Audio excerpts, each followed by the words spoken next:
आज मैं अपने गांव कन्हौली मल्लिक टोल्लू बहुत दिनों के बाद लगभग 2 वर्षों के बाद आया हूं। एक शादी के सिलसिले में मेरे छोटे चचेरे भाई की शादी है और घर में भी आना चाहिए। घर में मेरा छोटा भाई और उसकी वाइफ बच्चे रहते हैं। किस हाल में हैं, आपके गांव जहां पर जन्म हुआ उसके बारे में कोई जानकारी नहीं है तो आप समाज के मुख्य धारा में नहीं हैं। मैं तो चाहूँगा कि सब लोग गांव अपना विजिट करें। आप गोवा के बालू पर ज़रूर घूमने जाते हैं, जंगलों में ज़रूर घूमने जाते हैं, लेकिन वह भूमि जहाँ से आपकी उत्पत्ति हुई, जहाँ पर आपका जीवन का सार है, वहाँ ज़रूर आइए। और इससे बड़ा कहीं भी पर्यटन स्थल नहीं है। दो बातें, एक तो वो गांव जहाँ पर आपका जन्म हुआ, सारे लोग आपको आशीर्वाद देने के लिए तैयार बैठे हैं। और अपनी इष्ट भूमि यानी माता पिता का यह भूमि सभी तीर्थों से बढ़ कर है। लोग अभी कुंभ स्नान किए हैं, लेकिन मैं तो कहूँगा कि कुंभ स्नान से भी बढ़कर यह आपका जन्मभूमि है। जननी जन्मभूमि से स्वर्गादपि करियसी। यह है हमारे गांव के चाहरदीवी के दबारी का भाग। और आप देख रहे हैं कि ये सामने का जो खेत है हरा भरा, ये हम ही लोगों की परिवार से है, ताल्लुकात रखता है। सामने में मेरे चचेरे भाई का घर, चचा का घर, ये सारे घर। और इस घर के सामने वाले जो देख रहे हैं वह टोला ततमा टोला है। और इस टोले में हम लोग बचपन में आया जाया करते थे, लोगों से मिला जुला करते थे। यहाँ पर एक मंदिर है, छोटा सा पाकर का पेड़ है, वहाँ पर पूजा हुआ करता है। और यह हम लोगों का घर के बगल से ही यह रास्ता जाता है। यह हमारे चाचा का घर, इनके सारे बच्चे बड़े रहते हैं। ये अर्बनाइजेशन के दौर में सारे के सारे लोग घर से दूर होते जा रहे हैं। दुख भी होता है, इतना बड़ा घर, इतनी बड़ी साम्राज्य रहते हुए, जहाँ पर लाखों रुपये महीने तनख्वाह आती है, लेकिन इस घर में रहने वाले कोई नहीं है। ये हमारे गौरी जी का है घर, और गौरी जी यहाँ निवास करते हैं सामने में गली में। यह हमारे एक चाचा का ही घर है, आप देख सकते हैं, बंद है घर। सारे लोग यहाँ पर बना हुआ है।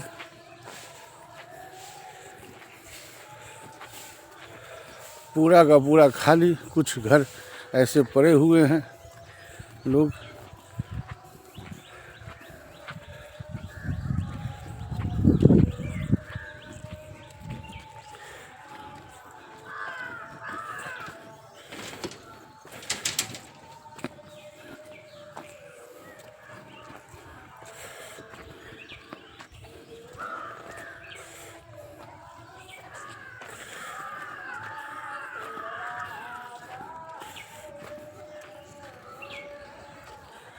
ये सभी घर हम लोगों के ही परिवार का ही है, सारे लोगों का।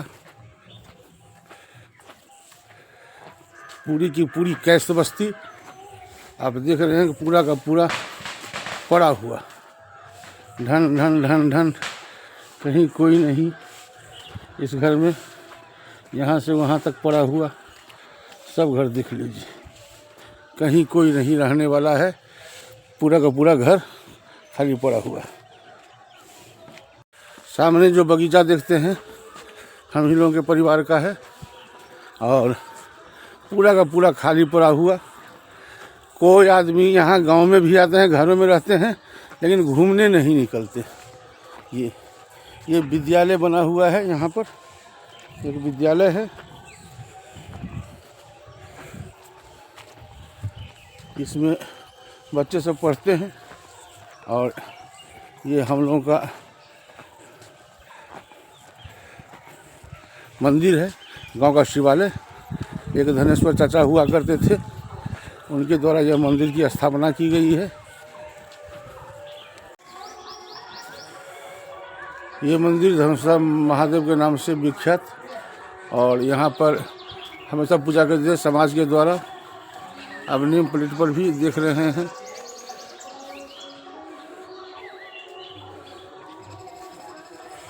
मंदिर सब, इसकी व्यवस्था समाज के द्वारा की जाती है। नहीं अब जुआने हो के यार सूरज की अप्रतिम छटा, प्रकृति के बीच के रहने का आनंद। आप देख रहे हैं कि जितने भी ये पेड़ पौधे लगे हुए हैं, गांव वाले लोग सब पर्यावरण को संतुलित करके रखते हैं हमेशा। और इस गांव से भी लोग दूर हो जा रहे हैं, शहर में लोग घर बना के रहते हैं, गांव आते भी नहीं हैं। गांव आना चाहिए। आप देख रहे हैं कि कितनी शुद्ध वातावरण है। सूरज भगवान निकल चुके हैं, सूरज भगवान का दर्शन हो रहा है। पेड़ जो वृक्षों के झुरमुट से उनकी आवागमन की रोशनी का एहसास हो रहा है।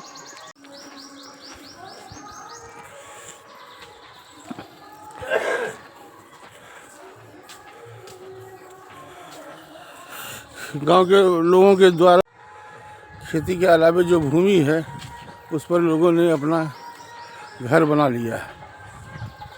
और घर बनाने के बाद जो भूमि बची है उस पर उन्होंने फलदार वृक्ष भी लगाए हैं। आप देख रहे हैं बांस का भी वृक्ष है, फलदार वृक्ष भी है। अच्छे माहौल उत्तम प्रस्तुत हो रहा है और मन करता है कि यहीं बस जाएं। बसे हुए तो हैं, मेरा घर तो है, यहाँ सब कुछ बना हुआ है, लेकिन जो शुद्ध वातावरण है, स्निग्ध वातावरण है। आप देख रहे हैं खेती सब, ये सामने में सरसों का खेत, वहाँ लीची का पेड़ फूला हुआ, गेहूँ जुता हुआ, ये बगीचा। इसको हम लोग अपने से दूर कर दिए हैं, या इन्होंने, प्रकृति ने ही हम लोगों को दूर कर दिया है।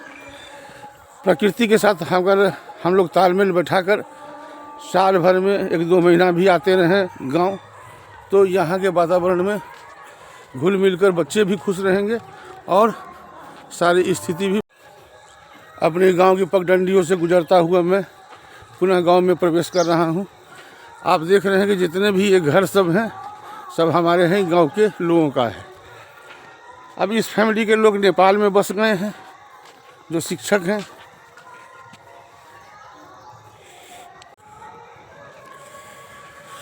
तो ये सामने वाला जो घर आप देख रहे हैं, सो आपका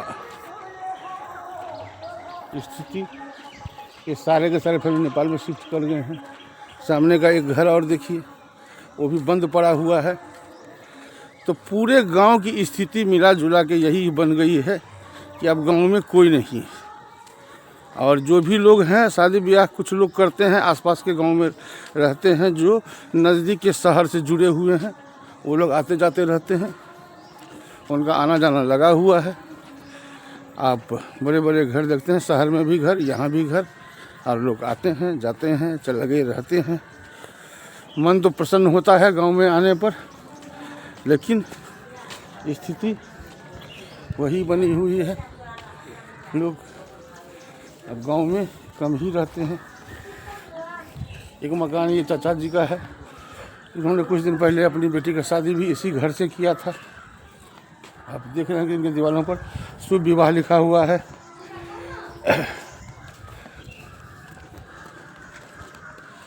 एक कुआं है, ये गवाह है, लगभग 125 वर्षों का ये कुआं।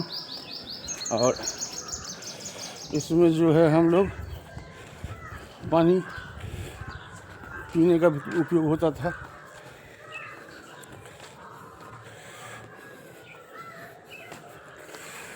ये घर भी बंद ही रहता है।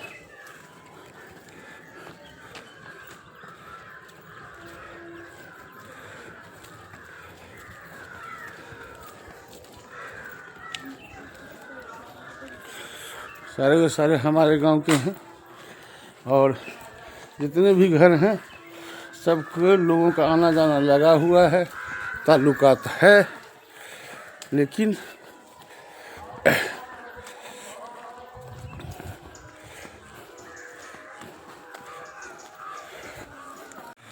इसी घर में शादी है। आप देख रहे हैं कि गेट बना हुआ है, गेट लगा हुआ है। शादी का माहौल इसी घर में है।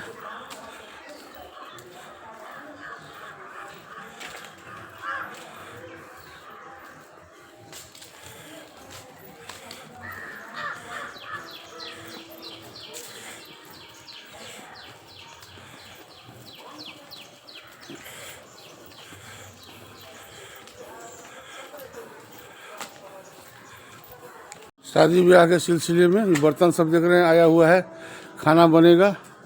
ये आज बाराती का विदाई है, तो बाराती से पूर्व लोगों को भोजन कराया जाता है। लोग वहाँ पर आज जाएंगे बाराती में। हर घर में लगभग अब एक गाड़ी हो गई, हर घर में एक गाड़ी। अब एसी भी लगे रहते हैं, यानी गांव में वो सारी सुविधाएं प्राप्त हो गई है जो शहरी क्षेत्र में है। सब कोई लोग यहाँ पर आ गए हैं।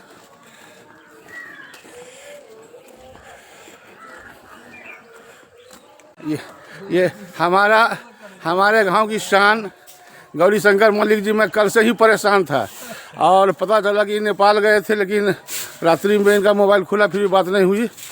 और जब मैं इस गांव के इतिहास की चर्चा करता हूं तो गौरी शंकर मल्लिक की चर्चा जरूर आती है। बहुत ही समाज सेवी लोग, मृदुभाषी, हर लोगों को हर पल एक दूसरे के साथ देने वाले। और साथ में हमारे एक चाचा जो रंगीला चाचा हैं, केशव मल्लिक जी और धीरू बाबू, सब कोई।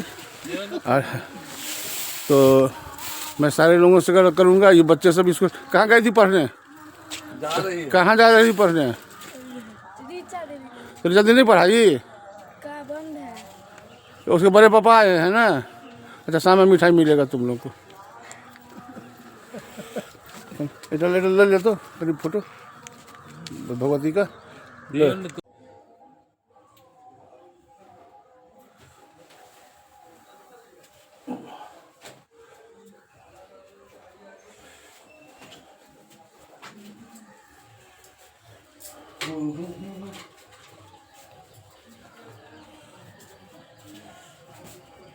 बंद कर दो। प्रातःकाल सूर्य भगवान का दर्शन और इतनी मनोरम छटा प्रस्तुत हो रही है कि आप शहर में तो शहर वासियों को इसका नसीब नहीं है। आप जो सूर्य भगवान को उगते हुए जो देख रहे हैं, साक्षात परम देव, जागृत देव उपस्थित हैं। तो गांव में जो लोग आएंगे वही इसका अवलोकन कर सकते हैं। मैं तो ये कहता हूं कि सभी लोगों से एक बार गांव जरूर आएँ। जो गोवा के तटों पर, पुरी जाते हैं, जहाँ भी जाते हैं जाएँ, लेकिन अपने मिट्टी में भी आएँ।